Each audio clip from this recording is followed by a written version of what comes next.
الحمدللہ رب العالمین والصلاة والسلام علی سید الانبیاء والمرسلین اما بعد رواہ محمد بن عیسیٰ ترمذی فی جامع حدیث پاک کو محمد بن عیسیٰ ترمذی نے اپنی جامع میں نقل فرمایا عن عمر رضی اللہ عنہ قال قال رسول اللہ صلی اللہ علیہ وسلم، حضرت فاروق اعظم رضی اللہ عنہ سے فرماتے ہیں اللہ کے رسول مکرم صلی اللہ علیہ وسلم نے ارشاد فرمایا لا یأتین علی امتی کما اتی علی بنی اسرائیل حذو النعل بالنعل، میری امت پر ضرور ایسا وقت آئے گا جیسا کہ بنی اسرائیل پر آئے گا، سیم ٹو سیم ہو بہو، حتی ان کان منہم من اتی امہ علانیۃ لکان فی امتی من یصنع ذلک، جہاں تک کہ بنی اسرائیل میں سے کسی نے اگر اپنی ماں کے ساتھ بھی برائی کی تھی تو میری امت میں بھی ایسا ضرور ہوگا جو ایسا فعل شنیع برا کام کرے گا۔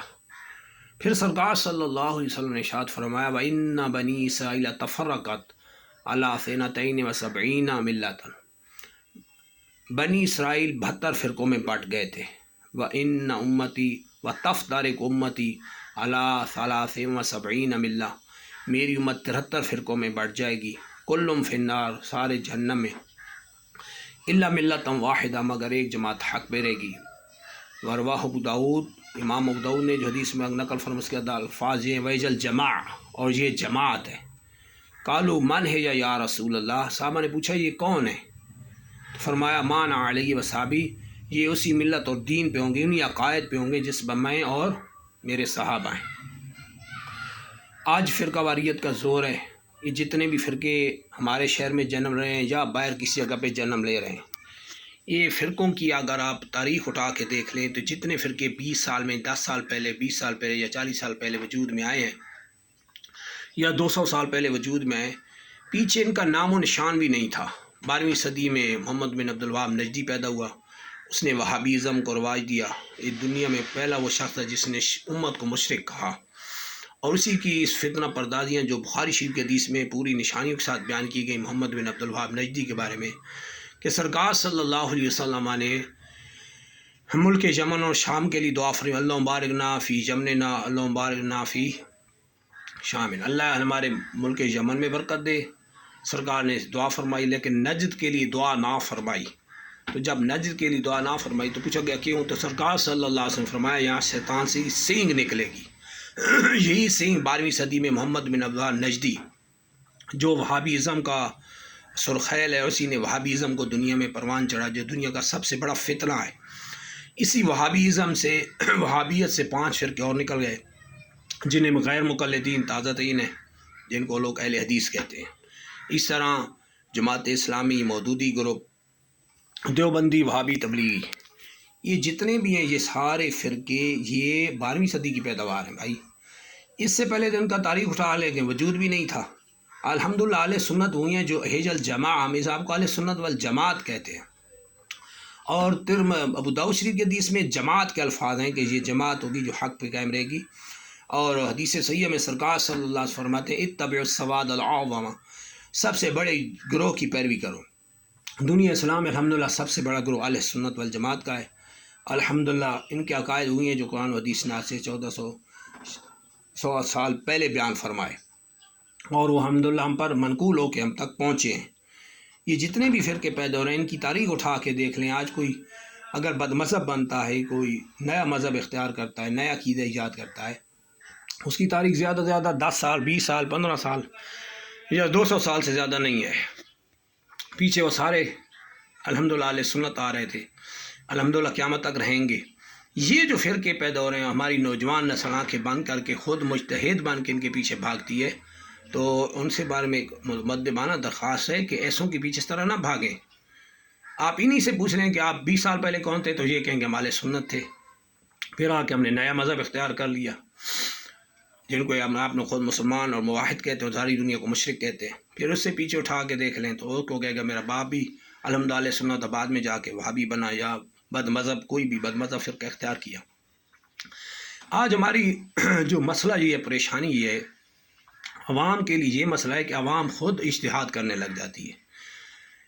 ہمیشہ ایک اصول یاد رکھیں، یا تو خود مجتہد مطلق بنے، اتنی اللہ نے استطاعت دی ہو کہ آپ قرآن و حدیث صحیحہ کو چھان کے اس پر عمل کرنے کی اپنے اندر صلاحیت پیدا کریں. یار یہ عوام کے بس کی بات نہیں ہے، یہ علماء مجتہدین کا کام ہے. صحابہ میں بھی تو صرف 10 مفتی تھے، محدثین تو بہت تھے.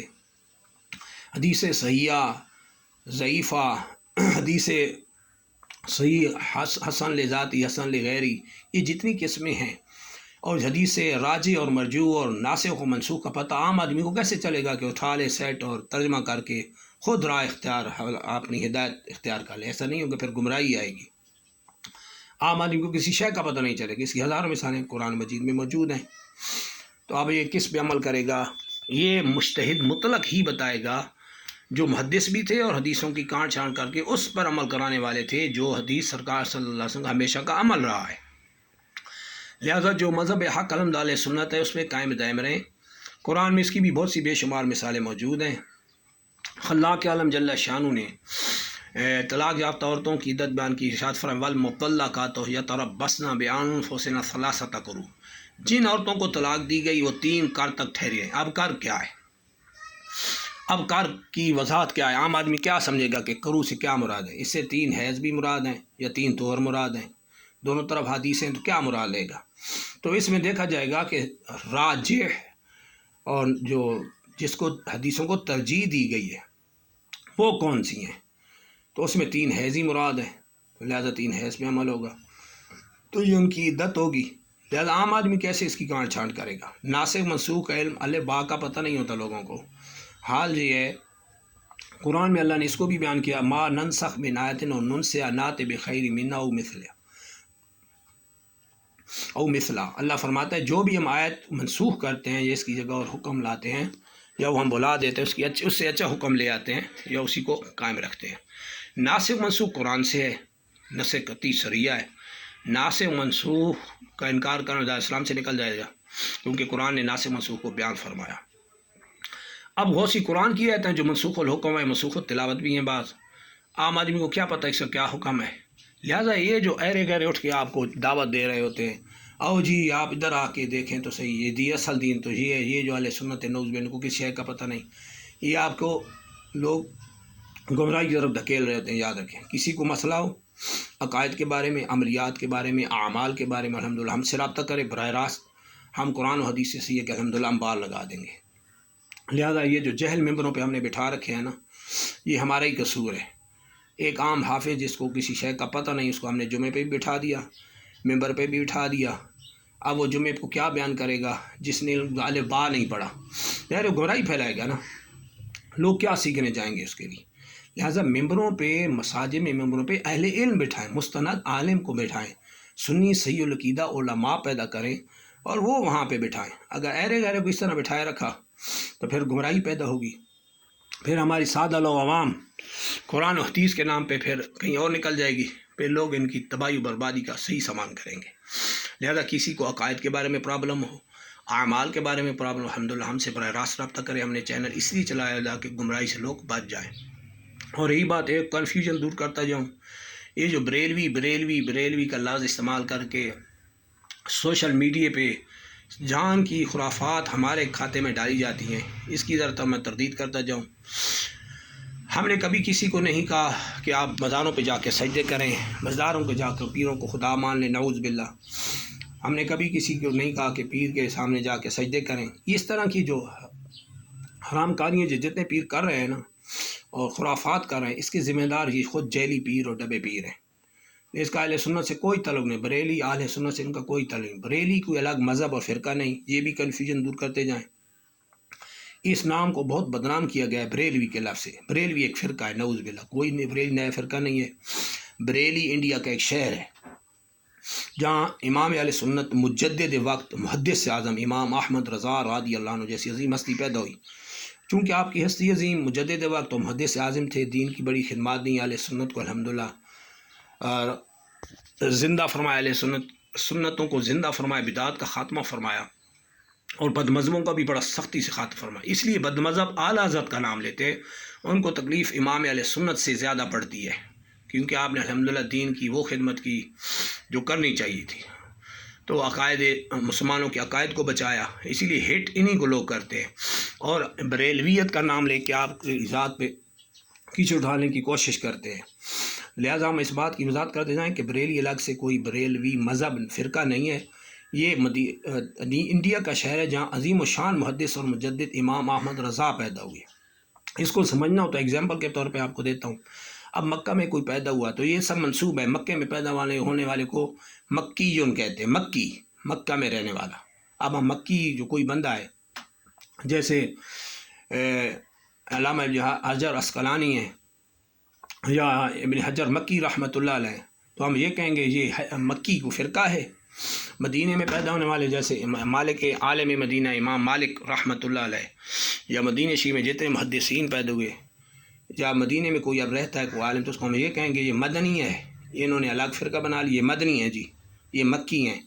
دہلی میں کوئی پیدا ہوا عالم اور اس کی گراں قدر خدمات ہیں دین کی، تو اس کو ہم دہلوی کہتے ہیں، جیسے شیخ موقع شاہ عبد الحق محدث دہلوی رحمۃ اللہ۔ اب دہلوی کو الگ مذہب ہے نہیں، یہ اسم منسوب ہے، چونکہ انہوں نے جاہلوں نے الف کا با نہیں پڑھا ہوتا، گرامر کا پتہ نہیں ہوتا، یہ اسی شعر کو بھی اگلے کا فرقہ نام لے کے بدنام کرنے کی کوشش کرتے ہیں۔ لہذا دہلوی، یہ چونکہ دہلی شہر ہے وہاں کا رہنے والا دہلوی کہلائے گا، یا محدث دہلوی جیسے فرماتے ہیں، تو یہ کوئی الگ مذہب نہیں۔ یہ ہمیشہ کنفیوژن آج ذہن سے بالکل نکالیں۔ الحمدللہ بریلوی الگ کسی فرقے کا نام ہے، یہ امام اہل سنت مجدد دین ملت محدث اعظم امام احمد رضا رضی اللہ عنہ کی چونکہ جائے پیدائش ہے، آپ کی دینی خدمات کی وجہ سے، آپ کے چونکہ شہر کے ساتھ منسوب ہے، اس وجہ سے مشہور ہوا بریلوی، امام احمد رضا خان بریلوی، یعنی بریلی میں پیدا ہونے والے، وہاں سے نسبت رکھنے والے، یہ سب منسوب ہے۔ یہ جیسے مکہ میں پیدا ہونے والے مکی، مدینہ میں پیدا ہونے والے مدنی، دہلی میں پیدا ہونے دہلوی، یہ سب کیا ہیں؟ یہ سب منسوب ہے، نہ کہ مذہب ہے، نعوذ باللہ۔ لہٰذا کیچڑ اور چھاڑ چھاڑ کے یہ جو سوشل میڈیا پہ پیش کیے جاتے ہیں، کوئی جیلی پیر ناچ رہا ہے، کوئی بھنگڑے ڈال رہا ہے، کوئی قوالیاں کر رہے ہیں، یہ سماع کا کوئی ثبوت نہیں۔ اعلیٰ حضرت عظیم البرکہ نے اس کا سختی سے رد فرمایا، فرماتے ہیں شیخ معین الدین اجمیری رحمۃ اللہ خود فرماتے ہیں مزامیر حرام است، مزامیر حرام ہیں، سازوں کے ساتھ قوالی یہ حرام ہے۔ یہ چشتیوں نے نکال لی ہے، مطلب کھاتے میں ڈالتے ہیں، کس کے؟ معین الدین چشتی اجمیری رحمۃ اللہ علیہ کی ذات پہ کیچڑ اچھالتے ہیں، بہتان ہے۔ اعلیٰ حضرت نے اس کا ریجیکٹ فرمایا، بڑا تحقیق سے رد فرمایا، مزامیر حرام ہے، جس کو شریعت نے حرام کیا اس کو حلال کیسے کوئی کر سکتا ہے؟ قرآن نے مزامیر کو حرام کیا، اللہ نے شیطان کو چیلنج دیا تھا، وَاسْتَفْزِزْ مَنِ اسْتَطَاعَ مِنْهُمْ بِصَوْتِكَ، کہ شیطان جا تجھے چیلنج ہے اپنی طاقت سے، یعنی اب بے صوت کی تفسیر تمام علماء محدثین مفسرین دنیا اسلام کے جیتین عربی مفسرین اٹھا لے، تمام نے ہی تفسیر کی، بالمزامیر والمناکیر والطبل، ڈھول طبلوں اور آلات موسیقی سے لوگوں کو تو بہکا دے۔ اب ظاہر ہے یہ بہکاوا ہے، شیطان کی ایجاد ہے، اور اس کی وجہ سے وہ لوگوں کو گمراہ کرتا ہے، اور یہ طبلے بجا کے لوگوں کو نعوذ باللہ دین کی طرف لاتا ہے۔ طبلے سے لوگ دین میں آتا ہے، نعوذ باللہ، قوالیاں باج رہی ہیں، محفلیں سماعیں ہو رہی ہیں، بالکل ناجائز و حرام ہے۔ اور بخاری شریف کی حدیث میں سرکار صلی اللہ علیہ وسلم فرماتے ہیں میری امت ضرور 3 چیزوں کو حلال کرے گی، اس کا مطلب وہ حرام تھی تو حلال کرے گی، ان میں سے ایک زنا، شراب اور گانا باجا۔ اب گانا باجا ظاہر ناجائز و حرام تھا، اسی لیے اس کو حلال کیا۔ یہی دلیل ہے حمدہ امام اہل سنت مجدد دین و ملت نے دی ہے۔ ہم سب کو دعوت دے رہے ہیں جو غلطی کی طرف ہوتے ہیں، اعلیٰ حضرت کی تعلیمات بالکل نہیں پڑھتے، وہ سمجھتے ہیں بریلی خرافات کا مجموعہ ہے یہ بریلی مذہب، حالانکہ بریلی مذہب نہیں ہے، اہل سنت والجماعت ہی ہیں۔ وہ اعلیٰ حضرت کی طرف نسبت ہونے کی وجہ سے، چونکہ آپ بریلی میں پیدا ہوئی اس لیے بریلوی کہلوائے، مکہ میں پیدا ہوئے مکی کہلوائے۔ مکی فرقہ تو نہیں کہیں گے، مدنی فرقہ جیسے ان کو ہم نہیں کہیں گے، ان کو بھی نہیں کہیں گے، لیکن چونکہ بد مذہب معاندین حسد اور بغض کی وجہ سے اور ذاتی غصے کی وجہ سے، جو کیونکہ آپ نے بدعات اور بد مذہبوں کا رد فرمایا، باطل عقیدوں کا چوٹی سے رد فرمایا، آپ کی ذات کو اس کا نشانہ بناتے ہیں۔ ہم علماء عوام اہل سنت سے ضرور اپیل کریں گے، یہ جو آج جو 20 سال میں 10 سال پہلے جن کا فرقوں کا نام بھی نہیں تھا، ہمارے شہر میں یا باہر کہیں، یہ کہاں سے نکل آئے ہیں؟ یہ انگریزوں نے ہمارے درمیان چھوڑے ہیں تاکہ مسلمان پارا پارا ہو جائیں۔ قرآن میں اللہ نے کیا تعلیم دی؟ وَاعْتَصِمُوا بِحَبْلِ اللَّهِ جَمِيعًا وَلَا تَفَرَّقُوا، اللہ کی رسی مضبوطی سے تھامی رکھو دین اسلام کو، وَلَا تَفَرَّقُوا، تفرقے میں مت پڑو۔ فرقہ کیا ہے؟ فرقہ کہتے ہیں مسلمانوں کے مسلم عقیدے کے مقابلے میں ایک نئی ایجاد کر لینا، نئے عقیدے گھڑ لینا، نئی جماعت تیار کر لینا، نیا گروہ پیدا کر لینا، اس کو فرقہ ہے۔ جبکہ ابو داؤد شریف کی فرمائے ہے الجماع، فرمایا سرکار نے فرمایا جو ایک جنتی ہوگا وہ گروہ جماعت ہوگی، وہ الحمدللہ اہل سنت والجماعت ہے۔ ان کی تاریخ اٹھا لیں، پیچھے کون تھے، یہ باپ کون تھے، 20 سال یہ پہلے خود تھے، سارے اہل سنت تھے۔ اب آ جا کے انہوں نے ہمارے درمیان جو انگریزوں نے مذہب چھوڑے ہیں، یہ اب ہمیں لوگوں کو بیوقوف بناتے ہیں۔ لہٰذا عوام اہل سنت مہربانی کر کے ہوش و آواش میں رہیں، آپ لوگوں کے ایمان کو برباد کیا جا رہا ہے اور لوگوں کو پتہ ہی نہیں کہ لوگ کیا کر رہے ہیں۔ عقائد میں ان کی بڑی ڈنڈیاں ہیں، کفریہ تک عقائد ہیں، کوئی صحابہ کی شان میں بکواس کر رہا ہے تو کوئی اہل بیت کی شان میں، کوئی حضور صلی اللہ علیہ وسلم میں بکواس کر رہا ہے، اور بھی قرآن کی غلط معنی تاریخ بالمعنی کر رہا ہے، حدیث کی تعریف بالمعنی بیان کر رہا ہے، لفظی اور تفسیر میں تباہیاں مچا رہے ہیں۔ لہذا ان سے بچ کے رہیں، علماء اہل سنت سے جوڑ کے رہیں، اور خصوصاً بالخصوص یہ جو اہم پیغام ہے وہ یہ ہے کہ آپ علماء اہل سنت پیدا کریں، مہربانی فرمائیں۔ یہ جو ہم نے جاہل بندوں کو ممبروں پہ بٹھا رکھا ہے نا، یہ ساری تباہی کی مین وجہ یہی ہے۔ علماء مستند کیوں نہیں بٹھاتے؟ جیلی پیروں کو ہم دعوت دے دیتے ہیں، 2 ڈبے کا جیلی پیر جس کو اللہ با کا پتہ نہیں، اتنے لقب دے کے ہم بٹھا دیتے ہیں، ہم عالم کو کیوں نہیں بلاتے؟ یہ ہے جو پچھلے کئی سو سال سے علماء کی شان گھٹانے کے لیے کئی گروہ بد مذہب بھی اس میں شامل ہیں، اور وہ لوگ بھی شامل ہیں جو دین کو پھیلتا ہوا صحیح طریقے سے نہیں دیکھ سکتے۔ لہٰذا مذہب اہل سنت سے جوڑ کے رہیں، کسی کو عقائد کے بارے میں پرابلم ہو یا کسی کو اعمال کے بارے میں، وہ ڈائریکٹ ہم سے رابطہ کریں، ہم قرآن و حدیث کے الحمدللہ بار لگا لیں گے، پھر بالکل واضح ہو جائے گا۔ آپ جو اس شخص سے پوچھتے ہیں جس مسجد کے امام کو الف کا با کا نہیں پتہ، وہ حفظ کر کے بیٹھے بیچارہ، اس سے آپ مسئلہ پوچھے جائیں وہ کیا بیان کرے گا؟ جمعے پہ وہی بیان کر رہا ہے، آپ اس کو غیر عالم ہونے کا لوگ سمجھ لیتے ہیں کہ یہ عالم ہے، اس کو الف با کا نہیں پتہ ہوتا۔ پھر یہ بھنگڑیاں اور یہ چرسیں اور بھنگے اور مزاروں پہ یہ بدعات اور خرافات کے جو ارتکاب یہ جیلی قسم کے لوگ کر رہے ہیں، ان کو اہل سنت کے کھاتے میں لوگ ڈال کر اہل سنت کو بدنام کرتے ہیں۔ یہ بریلوی ایسے حلقے ایسا نہیں ہے، بریلوی الگ فرقے کا نام نہیں ہے، اہل سنت الحمدللہ بریلوی ایک ہی جماعت ہے الحمدللہ، جو سواد اعظم آ رہی ہے اسی کو تھامے رہیں۔ یہ جتنے فرقے آپ کو آ رہے ہیں پہلے کہاں تھے؟ ان کا وجود پہلے تھا نہیں تھا، آپ کے سامنے 20 سال پہلے جہاں تھے نہیں تھے، 200 سال پہلے وہابیت کا دنیا میں نشان بھی نہیں تھا، اب اسی وہابیت کے 5 فرقے بن گئے، اس طرح شیعہ لوگوں کے بھی فرقے بن گئے۔ یہ سب کیا ہو رہا ہے معاشرے میں؟ یہ ہمیں آنکھیں کھولنی پڑیں گی، ہمیں علماء محققین علماء اہل سنت سے جڑ کے رہنا پڑے گا، تبھی معاملہ ٹھیک ہوگا۔ اور اپنی اولاد کو کم از کم چند بچے ہیں تو ایک کو عالم صحیح سنی صحیح العقیدہ مفتی اور عالم بنائیں، تاکہ وہ قوم کی صحیح گائیڈنس کر سکے۔ اللہ کی ذات کی دعا ہے کہ ہم سب کو حق سمجھنے اور مذہب اہل سنت کو ہمیشہ کے لیے تھامے رہنے کی توفیق عطا فرمائے۔